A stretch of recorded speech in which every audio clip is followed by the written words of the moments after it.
Hey, welcome back. I am Nir Shafir, and I'm going to be speaking about history of the Middle East.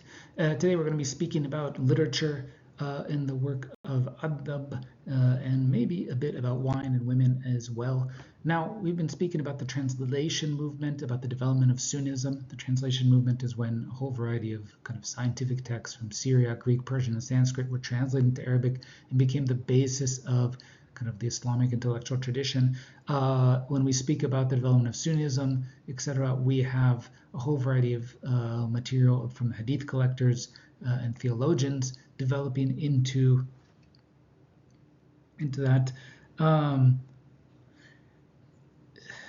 But what we're going to look at is today the other side of it. One is literature, poetry, and prose, because these guys actually also spent a lot of time composing literature. And in fact, one of the main things they did is composing poetry. But all of that literature, poetry, prose, all of it together, basically came under the heading Adab. Adab actually has two meanings. It literally means literature, what we call, like texts that convey aesthetic value, I guess you could say, and stories.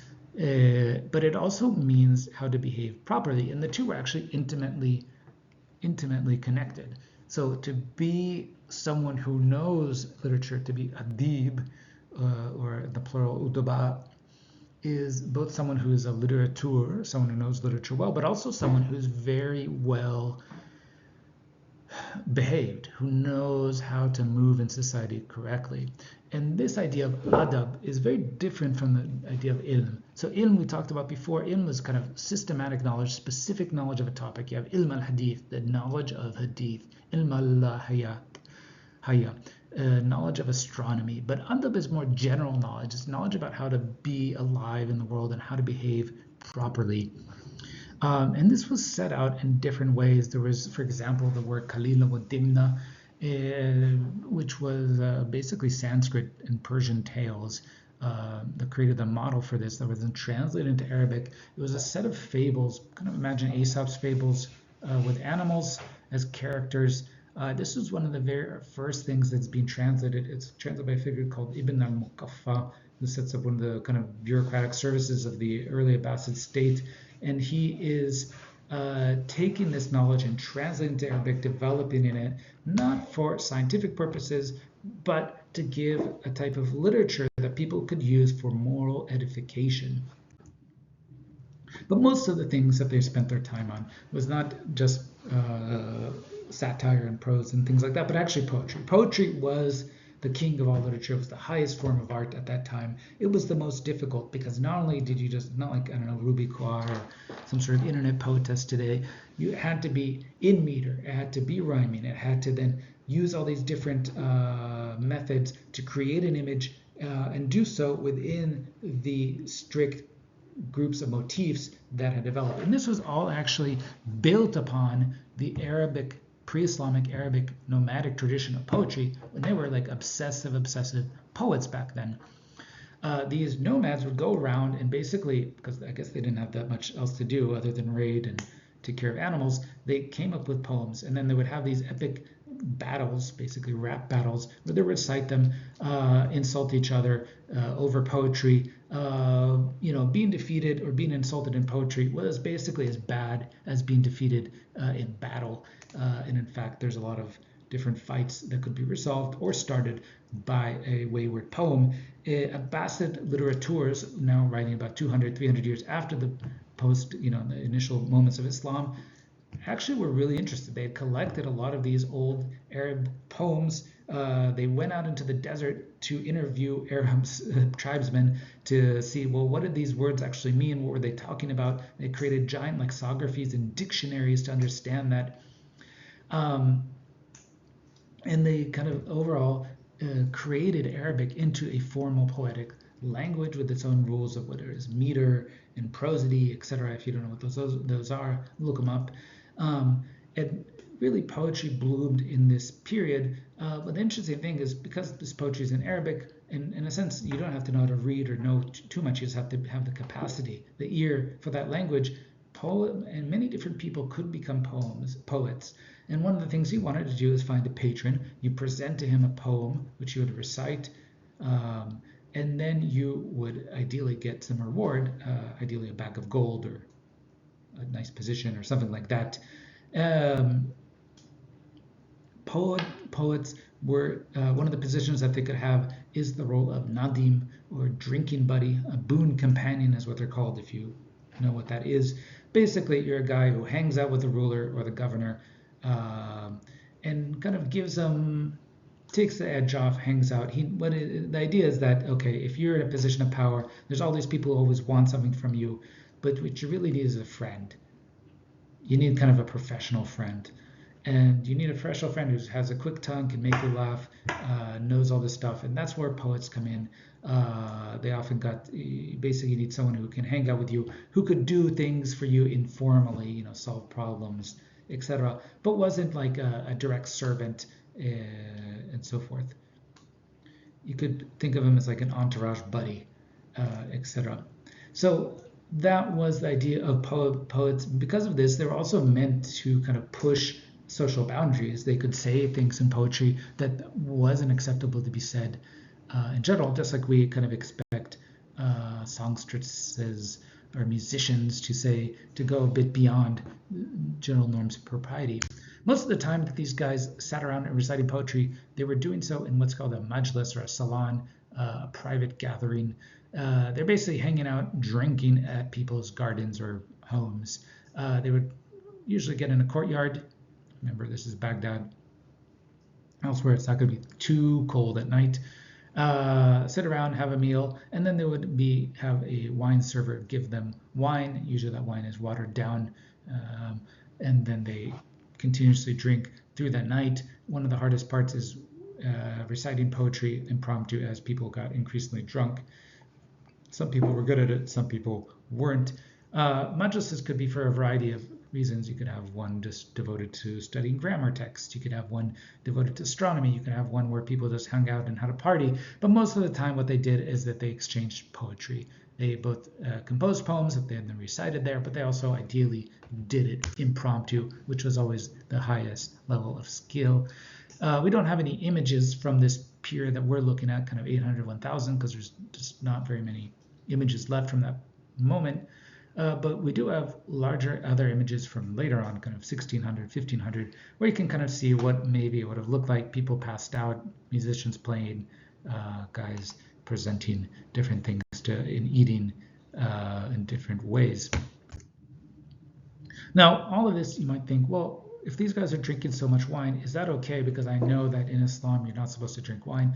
Yes, you're not supposed to drink wine, but it's basically an integral part of courtly culture. Is recognized as good manners, as necessary to drink wine. Now the problem is you're just not supposed to do it too much. You're not supposed to be a sloppy drunk and be an alcoholic, but you had to drink. And in fact, most people understood drinking to be in many ways okay.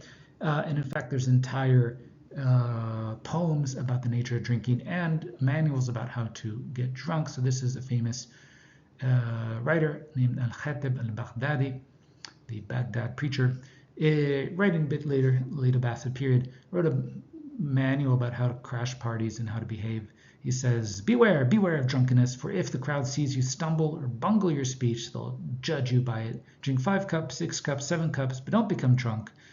If you take care not to become drunk, when you rise up, you will still have your intelligence. So don't get too tipsy, don't stumble, don't slur your words. Drink as much as you want, but make sure not to show it. There's entire poems actually devoted to wine drinking. Some of them have both spiritual and temporal meaning. So this is a famous one by a figure named Abu Nawas, who had these famous wine poems or wine quatrains. Here's one of them. He said, "Shall I spurn it when God himself has it? And our own caliph shows it veneration, superlative wine, radiant and bright, rivaling the very sun's scintillation. While we may not know heaven in this life, we still have paradise's libation." Pretty pro-wine sentiment here. One of the things that they're doing at this time is often also drinking this material, this stuff, while in accompanied with music. And in fact, the entire musical tradition develops very heavily, building off of probably, Sasanian and to a lesser degree Byzantine court culture. Again, music is one of these things that is technically, according to the legal standards of Islam, not acceptable because it's seen as a kind of a waste of time. That was very, very common. And in fact, a lot of the instruments eventually came and made their way into Western music. One of those is called al-oud. The oud seen here is basically a lute, and in fact the word lute comes from the word oud. Al-lud comes lute, is how it enters into kind of early Romance languages. And I guess from there it's a few steps towards the guitar. There are professionals who are trained in music and to lesser degree poetry. One of those are basically courtesans, what we'll call kian. They're female slaves meant to serve in the court or courts of rich people and governors, and of course the caliph. They are meant to perform and compose poetry and to play music while also serving wine and keeping up people company. One of the most famous ones is a figure known as Adab. She was a poetess and a musician, and in fact her poems actually are preserved today, and she became super famous as a poetess. She was actually the courtesan of two caliphs, Al-Amin and then his brother Ma'mun. She dies basically at the age of 95, super rich because she just keeps getting all these presents from her admirers. And she has a lot of land, she has a lot of wealth, she has all these different sub-kian under her who are being trained by her as to how to compose music, serve wine, be a good courtesan. And this is what Abu Nawas writes about her. She says, she demonstrates piety outwardly to God's people, then she meets me with coquetry and a smile. I went to her to complain about it, but wasn't alone. There was a queue for a mile. So in certain ways, these women, these courtesan women, could achieve notoriety and even fame and money as a poetess. Now, the irony here is that a free woman, a princess, or even anyone of any respectability couldn't get that, because having fame, having public exposure was seen as the absolute contrariness to the opposite of respectability. And so actually we have other women who were poets at that time, such as a Abbasid princess named Olaya. Olaya was the daughter of the Caliph al-Mahdi. She apparently wrote a lot of amazing poems, but she could not perform any of them in public because doing so would have made her seem like she's exposing herself metaphorically, to a lesser degree literally. And so the only people she could recite her poems was not to men, not to other literateurs who could appreciate it, but to women in the palace. They still managed to move out and get disseminated, but they almost always circulated under the name of a male poet. So her poems were always given over to more famous male poems. And she interestingly also was writing about the beloved. That's a common trope in these poems, but her beloved was a khadim, a servant named Tag. In contrast, again, we have Arib. She's a singing slave girl. She's performing publicly in front of the caliph, courtiers, and female slaves. And because she can perform publicly as a slave, as someone who is as a courtesan, who is already regarded as unreputable to a certain degree, though of course she has her admirers, she could perform this poem in public and perform in music, and therefore her poems get remembered under her own name, and she dies rich and famous. I'm sure Odaya was also rich because she was a princess, but just keep that in mind. Last thing, where are the women? Where are they in the harem? What is going on with these women? Where are they? Well, women are all over the place. They're in public and less public, but most elite women would basically be in private, because the idea of being out in public, having to expose yourself to the world, kind of like celebrity culture today, the fact that you have to be around the riff raff and the common people was seen as disrespectful, and so therefore you have to move on to other spaces, basically stay within private spaces, and that is what the harem was for. It was a private space for women and children of a household in which the public, strangers, were not allowed to enter. This includes, so who was in it? Wives, children, concubines, female slaves, and male eunuchs. So there's that. Basically, the Abbasids didn't actually have a real harem in their palace. Basically, the women had their own mini palaces, and they kind of lived over there. But eventually, they kind of consolidated all under one palace. The leader of each harem was usually the chief matriarch, ideally the queen mother, the mother of the current caliph, but not the wife. Usually, the wife would be a favorite concubine and would not be. Sometimes they wouldn't get married. Caliphs were rarely married after Harun al-Rashid, and almost all the caliphs' children were kept in the harem until it was ready for them to come out. Some of these queen mothers actually became incredibly important people and powerful by themselves. So we have, for example, Hayzuran, who was first the caliph of Mahdi and actually became his wife. Then her children, Harun al-Rashid and Hadi, take over the caliphate.